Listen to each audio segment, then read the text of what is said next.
आज की कहानी युकियो नाम के एक ऐसे लड़के की है जिसके पास बचपन से ही वाटर ड्रैगन की पावर्स थी, लेकिन उसे इसके बारे में कुछ भी पता नहीं था। तो ये कहानी बहुत पुराने टाइम से स्टार्ट होती है और हमें जानने को मिलता है कि समुद्र के बीच में 4 आइलैंड हैं, जिनमें से 3 आइलैंड के ऊपर ह्यूमंस रहते हैं और वो जो बचा हुआ एक आइलैंड है वहाँ पर 2 ड्रैगन रहते हैं, फायर ड्रैगन और वाटर ड्रैगन। वाटर ड्रैगन का काम लोगों को जिंदगी देना है और फायर ड्रैगन का काम उनसे जिंदगी लेना है। वो बुरे नहीं है, लेकिन ये उनका काम है। अब वक्त के साथ वाटर ड्रैगन अब कमजोर पड़ने लगा था, जिस वजह से फायर ड्रैगन की पावर बढ़ती जा रही थी, यहाँ तक कि उसका खुद पर से कंट्रोल भी हट गया था और उसने बाकी 3 आइलैंड पर रहने वाले इंसानों को खत्म करना शुरू कर दिया था। इंसानों की गिनती इस दुनिया से बहुत तेजी से गिर रही थी, जो देखते हुए गैंडाल्फ नाम का एक आदमी आगे आया और उसने अपने आप को सेक्रीफाइस करते हुए अपनी पावर से वाटर ड्रैगन की रियल पावर को अवेकन किया। जिसके बाद वाटर ड्रैगन की पावर वापस आ चुकी थी और धीरे धीरे सब कुछ ठीक हो जाता है। अब उस कहानी से कई साल बाद की कहानी स्टार्ट होती है और हम उन 3 आइलैंड में से एक आइलैंड का सीन देखते हैं, जहाँ अभी युकियो नाम का एक लड़का रह रहा था। उसके फादर का नाम मकोटो है और वो दूसरे और भी बच्चों को एज अ मास्टर ट्रेनिंग देते हैं। और अभी हाल ही में उन्होंने एक और लड़के को सेलेक्ट किया है। इस लड़के का नाम जिंगी है और ये युकियो के बहुत करीब है। एक तरह से देखे तो ये दोनों बिल्कुल भाई की तरह हैं। युकियो अभी जिंगी से थोड़ा छोटा है, इस वजह से जिंगी युकियो का ख्याल भी रखता है। अब जब वो एक दिन खेल रहे थे, उसी दौरान जब जिंगी युकियो का हाथ पकड़ता है तो अचानक से युकियो का हाथ पूरी तरह से पानी में बदल जाता और वो जो पानी था वो धीरे धीरे जिंगी के आसपास इकट्ठा होकर एक बॉल क्रिएट कर रहा था। जिंगी ये देखकर हैरान था क्योंकि उसे कुछ भी समझ नहीं आ रहा था। पर तभी वहाँ पर मकोटो आता है, जो कि डोमेन एक्सपेंशन टेक्निक का इस्तेमाल करते हुए युकियो की जो वाटर एबिलिटी है उसकी पावर को न्यूट्रलाइज कर देता है। इसकी वजह से अब वो वाटर बबल आसपास से हट गए थे और जिंगी और युकियो दोनों ही नॉर्मल हो चुके थे। यहाँ पर जिंगी को कुछ भी समझ नहीं आ रहा था कि ये हुआ क्या। इस वजह से मकोटो उसे बताता है कि युकियो के अंदर वाटर ड्रैगन की पावर्स है, लेकिन उसने अभी तक उन पावर्स को समझा नहीं क्योंकि उसकी उम्र बहुत कम है अभी, और इस पावर को अवेकन करने के लिए एक बहुत बड़ी प्रोसेस होती है। वैसे यहाँ पर मकोटो जिंगी से ये बात छुपाने को कहता है, यहाँ तक कि जो उनके 2 बड़े भाई है जिसका नाम हारू और इबुकी है, उन्हें भी ये बात नहीं बतानी है, जिस पर जिंगी हाँ कर देता है। वैसे इसके बाद अब जब वो वापस लौट रहे थे तब जिंगी मकोटो से पूछता है कि युकियो की एज बहुत कम है और उसे देखकर नहीं लगता कि वो सच में एक वाटर ड्रैगन है। तो इस पर मकोटो कहता है कि वो अभी छोटा है, जब वो बड़ा हो जाएगा तो उसकी पावर बढ़ना स्टार्ट होगी और वो इस तरह से एक वाटर ड्रैगन नहीं बन सकता, क्योंकि उसके लिए मुझे एक रिचुअल परफॉर्म करना होगा जिसमें मुझे अपने आप को सेक्रीफाइस करना होगा। लेकिन इसमें कोई बड़ी बात नहीं, इंसानियत को प्रोटेक्ट करने के लिए और सभी की भलाई के लिए मैं ऐसा करने के लिए तैयार हूँ। वैसे वो जिंगी से ये भी कहता है कि उसे हमेशा युकियो का ख्याल रखना और उसे प्रोटेक्ट करना है। अब अगले ही सीन में हम हारू और इबुकी को देखते हैं, जो कि कुछ मॉन्स्टर लाइक क्रिएचर को खत्म करके अब घर वापस लौट चुके थे। वो दोनों भी मकोटो की तरह स्ट्रॉन्ग बनना चाहते थे, इसी वजह से उन्होंने मकोटो को अपना मास्टर चुना है। वो सभी आपस में बहुत घुल मिल कर रहते हैं और इनके रिलेशंस भी बाकी सभी के साथ बहुत अच्छे हैं और ये पांचों बिल्कुल एक फैमिली की तरह रहते हैं और इनकी इस आइलैंड के मेयर के साथ भी बहुत अच्छी बनती है। साथ ही इनकी जो लैंडलॉर्ड है उनका नाम मोमोको है और उससे भी इनकी बहुत अच्छी बनती है और वो भी इनकी फैमिली की तरह ही है। अभी एक दिन हम देखते हैं कि हारू और इबुकी मास्टर को लेकर लड़ रहे थे। तभी मोमोको वहाँ पर आती है और कहती है कि उन्हें इस तरह से युकियो के सामने नहीं लड़ना चाहिए, वरना युकियो पर इसका गलत इंप्रेशन पड़ेगा। जिसके बाद वो दोनों लड़ना छोड़ देते हैं। वैसे अगले सीन में वो दोनों ही ट्रेनिंग कर रहे थे, जिस दौरान जिंगी वहाँ पर आता है और उनसे कहता है कि उन्हें थोड़ा रेस्ट भी कर लेना चाहिए। लेकिन इस पर वो दोनों ही रुककर कहते हैं कि हमें रेस्ट करने की ना कहते हुए तुम्हें भी ट्रेनिंग करना शुरू करना चाहिए, जिससे कि तुम भी स्ट्रॉन्ग बन सको। वैसे भी तुम्हारी वाटर पावर बहुत अच्छी है। इस पर जिंगी कहता है कि हाँ ये तो है, लेकिन मैं बहुत स्पेशल हूँ, मुझे ट्रेनिंग करने की कोई जरूरत नहीं।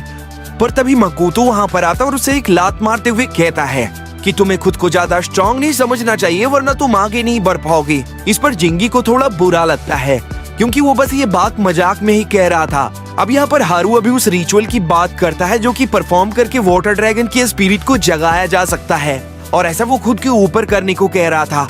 पर यहाँ पर मकोटो उसे मना कर देता और वो कहता है कि अभी तुम इसके लिए तैयार नहीं हो। पर वो लोग ये जानते हैं कि फायर ड्रैगन धीरे धीरे गुस्से में आ रहा है क्योंकि उसे वाटर ड्रैगन की याद आ रही है। इसी वजह से वो फिर से अपने रैम्पेज मोड में आ जाएगा। साथ ही यहाँ पर मकोटो कह रहा था कि शायद जल्द ही फायर ड्रैगन अराटामा में बदल सकता है अराटामा असल में बीस्ट का एक फॉर्म होता है, जिन बीस्ट को हम बाद में देखेंगे, और असल में हारू और इबुकी इसी तरह के बीस्टों को खत्म करते हैं। लेकिन अगर फायर ड्रैगन अराटामा बीस्ट में बदलता है तो उसकी पावर नॉर्मल अराटामा से बहुत ही ज्यादा होगी। यहाँ पर अब ये लोग बात कर रहे थे कि उन्हें उस चौथे आइलैंड को सील करना होगा जहाँ पर वो फायर ड्रैगन रहता है, जिससे कि फ्यूचर में आने वाले खतरे के लिए वो पहले से तैयार हो पाएंगे। इस पर मकोटो भी हाँ करता है। वैसे अभी इबुकी मन में सोच रहा था कि फायर ड्रैगन धीरे धीरे वक्त के साथ और भी ज्यादा स्ट्रॉन्ग बनते जा रहा है और उसके हिसाब से ये 4-5 लोग मिलकर उसे बिल्कुल भी नहीं रोक सकते।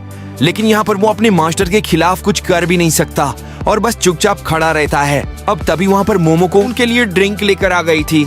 इस वजह से वो लोग इस टॉपिक पर बात करना बंद कर देते हैं। अब यहाँ से जो टाइम है वो थोड़ा जल्दी कंटिन्यू होता है। हम देखते हैं कि वो लोग बहुत एंजॉय कर रहे थे। इसी तरह से कई हफ्ते बीत जाते हैं और उस दौरान हारू और इबुकी की ट्रेनिंग भी अच्छी चल रही थी। घर का काम भी सही चल रहा था और ये लोग मजे कर रहे थे। पर अब अचानक से एक दिन बहुत ही खतरनाक अर्थक्वेक आना स्टार्ट होता है। ये अर्थक्वेक वहाँ उस पूरे आइलैंड को हिला रहा था। वैसे ये आइलैंड अलग है और जिस आइलैंड पर फायर ड्रैगन रहता है वो आइलैंड अलग है, लेकिन फिर भी फायर ड्रैगन की वजह से यहाँ पानी के अंदर जो वेव क्रिएट हो रहे थे और उसी की वजह से इस आइलैंड तक को अर्थक्वेक का सामना करना पड़ रहा था। और अगर ऐसा ही चलता रहा तो इससे भारी नुकसान हो सकता है। इस वजह से मकोटो फैसला करता है कि वो फायर ड्रैगन को जाकर रोकेगा और उसे शांत कराएगा। और यहाँ पर वो हारू और इबुकी से घर पर सभी का ख्याल रखने की कहता है और वो अपनी तलवार और वेपन उठाकर वहाँ से चला जाता है। उसके जाने के कुछ घंटे बाद भी अर्थक्वेक रुका नहीं था, जिस वजह से अब और भी ज्यादा प्रॉब्लम क्रिएट हो रही थी। और ये देखते हुए हारू और इबुकी फैसला करते हैं कि वो उस चौथे आइलैंड पर जाएंगे जहाँ पर वो फायर ड्रैगन रहता है। वैसे इन्हें नहीं पता था कि मकोटो का प्लान क्या है और वो अभी कर क्या रहा होगा, लेकिन फिर भी ये अपने मास्टर के बारे में ज्यादा ना सोचते हुए सीधा उस चौथे आइलैंड पर आ जाते हैं। इन्हें जानने को मिलता है कि वो फायर ड्रैगन एक वोल्केनो के अंदर रहता है। उसकी पावर की वजह से ही वो वोल्केनो हिल रहा था और उसी के कारण अर्थक्वेक आ रहा था। वहाँ पर वो उस ड्रैगन को शांत कराने की कोशिश करते हैं, जिसके लिए ये अपनी एनर्जी का यूज कर रहे थे। धीरे धीरे वो वोल्केनो शांत होता जा रहा था, पर अचानक से जब फायर ड्रैगन को गुस्सा आता है तो वोल्केनो इरप्ट होना स्टार्ट हो जाता है और जिस प्रॉब्लम को ये रोकने के लिए आए थे वो और भी ज्यादा बढ़ जाती है, क्योंकि इससे कई नुकसान हुए थे। पहली चीज की इससे फायर ड्रैगन को गुस्सा आ गया था, वो अपने रैम्पेज फॉर्म में आ गया था। दूसरी तरफ वहाँ अर्थक्वेक की मात्रा और भी ज्यादा बढ़ने लगी थी। साथ ही अब वोल्केनो को इरप्ट होते देख सभी आइलैंड वाले डर रहे थे। इस वजह से वो लोग आइलैंड को छोड़कर जाने का फैसला करते हैं। उसी दौरान हम यूकियो और जिंगी को देखते हैं। जिंगी अभी किसी तरह से यूकियो को बचाना चाहता था। इस वजह से वो चाहता था कि वो यूकियो को इस आइलैंड से बाहर निकाले। अब वापस से हम यहाँ उस चौथे आइलैंड पर आते हैं, जहाँ पर हम देखते हैं कि हारू और इबुकी अभी उस ड्रैगन से फाइट कर रहे थे, लेकिन अब वो ड्रैगन रैम्पेज मोड में आ गया था और उसकी पावर के सामने ये दोनों टिक नहीं पाते, जिस वजह से वो ड्रैगन बड़े ही आराम से इन्हें नीचे फेंकते जा रहा था। यहाँ पर इन दोनों की हालत खराब हो चुकी थी और अब इन्होंने मान लिया था कि ये लोग यहाँ से जिंदा बचकर नहीं जा सकते। साथ ही वो ड्रैगन भी अभी गुस्से में इनके ऊपर हमला करने वाला था, लेकिन इतने में ही मकोटो वहाँ पर आ जाता और वो सिचुएशन को कुछ हद तक संभाल लेता है। यहाँ पर वो उन दोनों से उस आइलैंड को छोड़कर जाने को कहता है, क्योंकि अब उसे ही फायर ड्रैगन को शांत करना होगा। अब वैसे तो वो दोनों वहाँ से नहीं जाने वाले थे, लेकिन मकोटो उनसे कहता है कि ये लाइफ एंड डेथ की सिचुएशन है और अगर उन्होंने यहाँ पर बचपना दिखाया तो इससे बाकी आइलैंड के लोग भी मारे जाएंगे। अब यहाँ पर हारू और इबुकी दोनों को ही मकोटो की बात माननी पड़ती है और वहाँ से जाना पड़ता है। कुछ देर के बाद वो फायर ड्रैगन शांत होता है और जब वो वापस से वोल्केनो के पास आते हैं तो इन्हें वहाँ पर मकोटो की डेड बॉडी मिलती है। अगले सीन में ये लोग अभी फ्यूनरल में थे, जहाँ पर मकोटो को शांति मिलने की बात की जा रही थी और सभी उसकी बहादुरी के लिए उसकी तारीफ कर रहे थे। वो दुखी भी थे, मगर तभी वहाँ पर एक वकील आता है जो कि मकोटो की वसीयत लेकर आया था। अब हमें ये तो पता था कि जो यूकियो है वो असल में मकोटो का बेटा है, तो यहाँ पर वो जो वकील पेपर लेकर आया था उसमें लिखा हुआ था कि मकोटो चाहता है कि यूकियो टाउन में जाकर, मतलब कि बड़े हाईटेक सिटी में जाकर पढ़े। अब ये सुनकर मोमोको और बाकी लोग हैरान थे। उन्हें समझ नहीं आ रहा था कि मकोटो ऐसा क्यों चाहता था, पर अब जब ऐसा लिखा जा चुका है इस वजह से उन्हें इस पर हाँ करनी पड़ती है। अगली सीन में हम देखते हैं कि वो वकील वहाँ एक शिप में यूकियो को ले जा रहा था। जिंगी अभी उस आइलैंड पर से उसे देख रहा था, लेकिन उसे भी कुछ समझ नहीं आया था कि आखिर उसके मास्टर चाहते क्या थे। पर वो ये बात जानता है कि यूकियो असल में एक वाटर ड्रैगन है, जिस वजह से मास्टर यानी कि मकोटो ने जो कुछ भी किया है वो बहुत सोच समझ कर किया होगा। वैसे मकोटो ने उसे सिर्फ 15 साल होने तक के लिए शहर में भेजा था और जैसे ही वो 15 साल का होगा वो वापस से उस आइलैंड पर लौट आएगा। अब तब तक के लिए यहाँ पर जिंगी सोच रहा था कि वो क्या करे, लेकिन तभी उसे याद आता है कि मकोतो एक रिचुअल के बारे में बात कर रहा था जिससे कि यूकियो अपने रियल यानी कि वाटर ड्रैगन फॉर्म में वापस आ सकता है।